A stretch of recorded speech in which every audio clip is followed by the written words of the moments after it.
You may have seen it floating around social media this past week. It is an editorial cartoon by a Jacksonville artist commenting on the debate whether to rename Robert E. Lee High School. The powerful image has now been adopted by supporters of the name change and has drawn criticism from opponents. News 4 Jax reporter Joe McLean joining us live from Lee High School tonight. So Joe, you heard from both sides of this issue and from the artist himself. What did he say? Yeah, well, we've heard the old saying, a picture's worth 1,000 words. And the reason why this one struck such a chord with supporters of the name change here at Robert E. Lee High School is they say it visualizes an argument they've been making at those community meetings and at countless protests and demonstrations. I do not want to see that continue.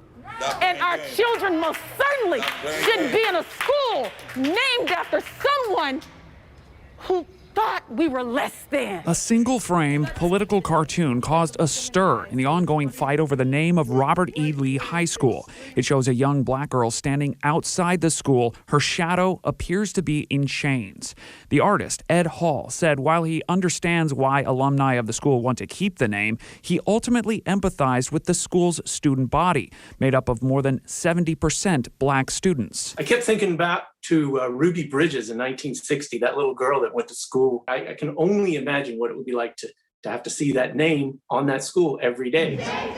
Hall said the reaction to the image was immediate. People really had a visceral reaction to it. Some of those reactions were negative, though. Keisha King is part of a group working to prevent the renaming of Lee High School. It is a misrepresentation of the situation. It's a misrepresentation of the ability of the kids, the chains. That's a bit much. King said the illustration might be interpreted by young people to say that their achievement is tied to the name of a school. But supporters of the name change say the cartoon shows that by continuing to honor Lee, the district is honoring what he stood for. We cannot allow them to continue to see images of traitors. They were traitors. They fought against the United States. So why are we honoring them?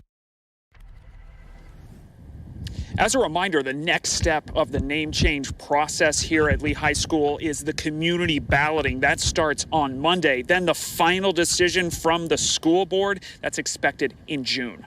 Reporting live, I'm Joe McLean, Channel 4, the local station.